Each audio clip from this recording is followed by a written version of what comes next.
जय हिंद दोस्तों, मैं हूं मेजर गौरव आर्या और आप देख रहे हैं मेजरली राइट। आखिर पाकिस्तान से भी किसी ने कुछ ना कुछ मांग लिया। अच्छा, पाकिस्तान खुद ही मांगता रहता है सबसे। जब इस बंदे ने पाकिस्तान से कुछ मांगा तो सबके जबड़े ऐसे जैसे जमीन पे गिर गए। उन्होंने बोला यार ये मैटर क्या है, ये कौन सा इतना बड़ा मंगता पैदा हो गया जो पाकिस्तान से मांग रहा है। इस्माइल हानिया, द हेड ऑफ हमास। तो भाई साहब एक मीटिंग करी गई, कॉन्फ्रेंस करी गई, काफी लोग उसमें आए और वीडियो पे इस्माइल हानिया को लिया गया। ये जो ऑर्गेनाइज करी थी इवेंट दोस्तों, मजलिस इत्तेहाद उम्मा पाकिस्तान, इस्लामाबाद में करी थी मजलिस इत्तेहाद उम्मा पाकिस्तान। और इसमें इस्माइल हानिया को बुलाया गया और इस्माइल हानिया को यह बोला गया कि आप आइए और हमें एड्रेस करिए, क्योंकि हम वैसे ही पागल हैं सबके सब। दिमाग हमारा पैदल है, साइंस और टेक्नोलॉजी से हमारा कोई लेना देना नहीं है, कल्चर से हमारा कुछ लेना देना नहीं है, हमारा तो लेना देना रिमोट कंट्रोल जिहाद से है। तो इस्माइल हानिया साहब आए और उन्होंने बड़ा ज्ञान दिया और उन्होंने पता क्या बोला, सिर्फ पाकिस्तान ही वो मुल्क है, सिर्फ पाकिस्तान ही वो मुल्क है जो ये लड़ाई रुका सकता है। अगर पाकिस्तान धमकी दे देना यहूदियों को तो थर थर कांपेंगे यहूदी, थर थर, THAR, थर थर कांपेंगे यहूदी। अच्छा, इसमें हुआ क्या, इसने चढ़ा दिया, पाकिस्तानी टीवी एंकर चढ़ गए भाई साहब। कल देखते रात को पाकिस्तानी टेलीविजन पे जो कोहराम मचा हुआ था कि ये इतने बेवकूफ हैं इनके टीवी एंकर्स, इतने नालायक, इतने गध। एक तो एजुकेशन का लेवल पाकिस्तान में बहुत कम है, बहुत खराब एजुकेशन का लेवल है। These guys don't have brains, most of them. इन्होंने एक्चुअली बिलीव कर दिया कि अगर पाकिस्तान कुछ बोल देगा तो बहुत फर्क पड़ेगा। वो पाकिस्तान जो $500 मिलियन के लिए भीख मांग रहा है, दामन अपना ऐसे आगे करता है कि अल्लाह के नाम पे कुछ दे दे बाबा, वो पाकिस्तान लड़ाई रुकवाएगा। वो पाकिस्तान जिसकी आर्मी ने एक्सरसाइजेज अपनी कैंसिल करवा दी क्योंकि उनके पास तेल नहीं है टैंक में डालने के लिए। वो पाकिस्तान जिसका आर्मी चीफ जंग कम लड़ता है, भीख ज्यादा मांगता है। वो पाकिस्तान जिसका प्राइम मिनिस्टर सबसे मांगता फिरता है दुनिया भर से, मुल्क चलाने का टाइम नहीं है उसके पास, कभी एक देश, कभी दूसरे देश, कभी तीसरे देश, बाबा दे दे अल्लाह के नाम पे। उस पाकिस्तान का इतना कॉन्फिडेंस बढ़ गया भाई साहब। वो पाकिस्तान कहता है कि हाँ हम जंग रोकेंगे और उनके टेलीविजन पे कल तो बातचीत शुरू हो गई भाई साहब, प्रॉपर सॉलिड, कि पाकिस्तान, वो पूछ रही है लेडी एंकर उससे, बंदे से ना, कि आप बताइए सर आपको क्या लगता है कि उन्होंने पाकिस्तानी को ऐसा क्यों बोला। अरे मोहतरमा, आपको पता नहीं है, पाकिस्तान वाहिद इस्लामिक एटमी मुल्क है। अच्छा, ये पाकिस्तानी समोसा खाएं, दाल खाएं, पापड़ खाएं, ये इस बात जरूर बोलते हैं कि हम वाहिद एटमी मुल्क हैं। ये क्रिकेट खेलते हैं फिर भी बोलते हैं वाहिद एटमी। पता नहीं क्या इनके दिमाग में कूड़ा करकट भरा हुआ है, इनके बड़ों ने इनको क्या स्टोरी सुनाई है मुझे नहीं पता, लेकिन वो बंदा समझा रहा है उस लेडी को कि मोहतरमा, पाकिस्तान वाहिद इस्लामिक एटमी मुल्क है, वाहिद, इसके अलावा कोई नहीं है। तो डरते तो हैं, वजन तो है ही हमारा, तुम्हारा वजन कुछ नहीं है, ठीक है, गर्म हवा के गुब्बारे हो तुम लोग, इसके अलावा कुछ नहीं है। और क्योंकि गर्म हवा जब होती है तो गुब्बारा उड़ता है ऊपर, दैट इज इट, ठीक है। तो अब इसमें न्यूक्लियर की भी बात आ गई। अब उसने डिमांड कर दिया पाकिस्तान। अब पाकिस्तान में इस चीज का हुआ बन गया कि भाई अब तो पाकिस्तान को बीच में बोलना पड़ेगा। दोस्तों मैं आपको 2-3 बातें बताता हूं, आपको क्लियर कर दूं मैं ये सिस्टम क्या है।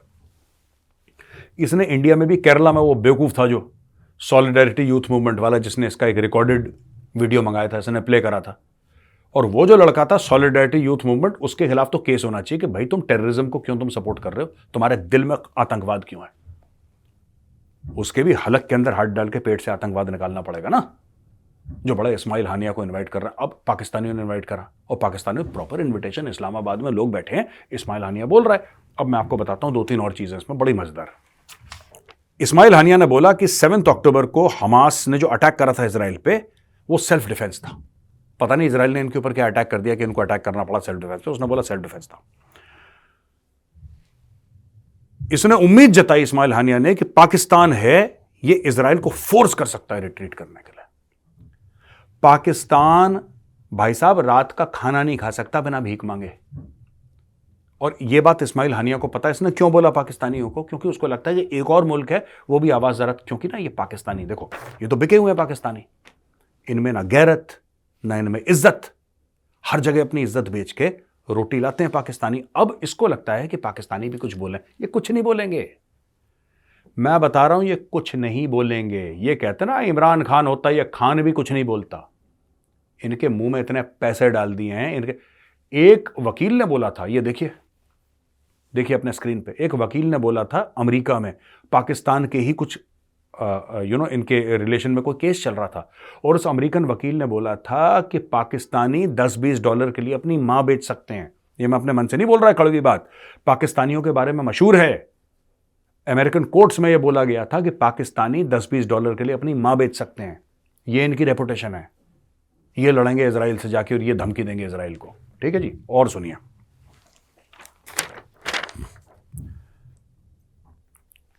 ये कहता है the sanctity of Al Aqsa mosque and responsibility of the Muslim उम्मा। ये जो अल अक्सा मॉस्क है, ठीक है, ये मुसलमानों के लिए बड़ा होली है, बड़ा सेक्रेड है। लेकिन ये बना कहां पे है ये अल अक्सा मॉस्क? आपको पता है इसकी स्टोरी? टेंपल माउंट, सोचिए क्या है टेंपल माउंट। ये पहले वहां पे, आज भी करते हैं, कोने में करते हैं, थोड़ा साइड में करते हैं, अब इनके बीच में बंटवारा हो गया। जेरूसलम जो है, इट इज होली, ये मुकद्दस है, सिर्फ मुसलमानों के लिए नहीं। जेरूसलम मुकद्दस है even for Jews and for Christians. वहां पे तीनों फेथ्स का है। पर ओरिजिनल कौन था वहां का मालिक? ओरिजिनल यहूदी थे। टेंपल माउंट जो है वो यहूदियों का है, जिसके ऊपर अलक्सा बना रखा है। वो पहले स्ट्रक्चर था, वहां पे एक राजा आया, उसने नमाज नमूज पढ़ी, जो भी इनकी स्टोरी थी पहले, और फिर उसको बोला कि जी आज से तो ये बन गया, ये आज से मस्जिद है, कहानी खत्म। हाया सोफिया के साथ क्या करा? हाया सोफिया आज की तारीख में मस्जिद है। हाया सोफिया तो चर्च था। हाया सोफिया चर्च था। तो जैसे यहां पे नहीं करा, भारत में राम मंदिर था, उसको तोड़ के उसके ऊपर बाबरी मस्जिद बना दिया, फिर कोर्ट का केस चला। ये तो हिंदुस्तान में हिंदू डिसेंट हैं जो कहते हैं कि नहीं हम कोर्ट के थ्रू जाएंगे।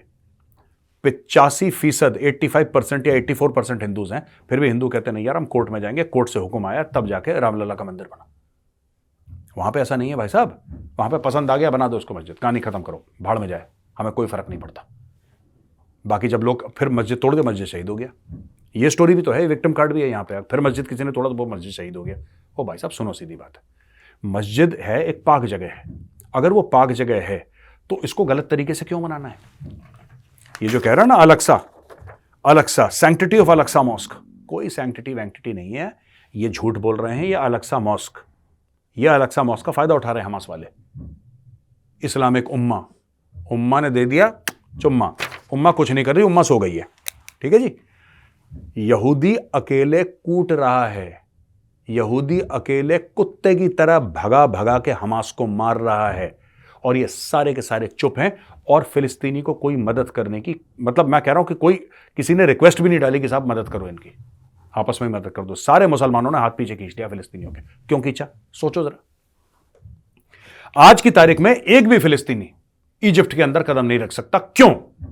आज की तारीख में एक भी फिलिस्तीनी जॉर्डन के अंदर कदम नहीं रख सकता। क्यों? ये नेबरिंग कंट्रीज हैं, क्यों नहीं रख सकता कदम? तो ऐसे भी मुसलमान थे, तो से भी मुसलमान, फिर क्या दिक्कत है? परेशानी क्या है? पूछो जरा इनसे। क्योंकि जहां पे फिलिस्तीनी गए हैं, उन्होंने, जिन्होंने इनको पनाह दी है, फिलिस्तीनियों की ये फितरत है, ये फिलिस्तीनियों का डीएनए है। ये लोगों की पीठ में खंजर उतारते हैं। They betray the people who give them shelter, who save their lives. ये इनका रिकॉर्ड है। आप पूछ ले, कुवैत के साथ इन्होंने यही करा। कुवैत जब ये बहुत वहां पे रोए कि जी हमारे साथ बड़ा जुल्म हो रहा है, यहूदियों ने बड़ा जुल्म, कुवैत ने बोला जी आके रख लो, हमारे साथ रह लो, कोई दिक्कत नहीं। कुवैत के जो शेख थे, कुवैत के शेख ने इनको स्कूल दिए, इनको मस्जिद दिए, इनको अस्पताल दिए, इनको नौकरियां दी, इनको पैसे दिए, पीने को पानी, खाने को खाना, सब कुछ दिया, सब कुछ दिया। लेकिन जब सद्दाम हुसैन ने कुवैत को अटैक कराई, सद्दाम के साथ खड़े हो गए कि हम मारो शेखों को। इसीलिए इनकी दगाबाजी, आलम इस्लाम की बात कर रहा हूं, नॉन मुस्लिम कंट्रीज की बात नहीं कर रहा दोस्तों। फिलिस्तीनियों की आलम इस्लाम में गद्दारी की कहानियां जो है ना, फेमस है। आज की तारीख में ये फिलिस्तीनी पाकिस्तानियों से मदद मांग रहा है। अरे बेवकूफ इस्माइल हानिया, जो भी तेरा नाम है, यही पाकिस्तानी फौज है जिसने 25,000 फिलिस्तीनी काटे थे जॉर्डन में। ज़ियाउल हक का नाम भूल गया? यही पाकिस्तानी फौज है, यही पाकिस्तानी जिनके सामने गिड़गिड़ा रहा है। और आज की तारीख में तो भिखारी, ये डे 1 से भिखारी थे, जिन्ना के टाइम से भीख मांग रहे थे, जिन्ना भी भिखारी था, ये तब से भीख मांग रहे हैं यार। तुम इनसे मदद की उम्मीद रख रहे हो कि ये मदद करेंगे? इन्होंने कुछ नहीं करना। इन्होंने घर जाके निहारी, कोरमा, बिरयानी खानी है, मोटे पेट लाहौरियों ने, और बैठ के वहां पे बस बैठ के टीवी के सामने जिहाद की बात करना है। पाकिस्तान ने ना कभी दुनिया को, मैं कह रहा हूं ये आज की तरह, एक जमाना था जब पाकिस्तान बुरा तो देता था दुनिया को, अच्छा देने की इसकी कभी सलाहियत नहीं थी पाकिस्तान की, कभी नहीं। वो कैपेबिलिटी थी नहीं कि कोई अच्छा दे दुनिया को, पर बुरा देने की सलाहियत थी, गलत करने की। अब तो वो भी सलाहियत चली गई इसकी। That capability is totally over. Pakistan is finished.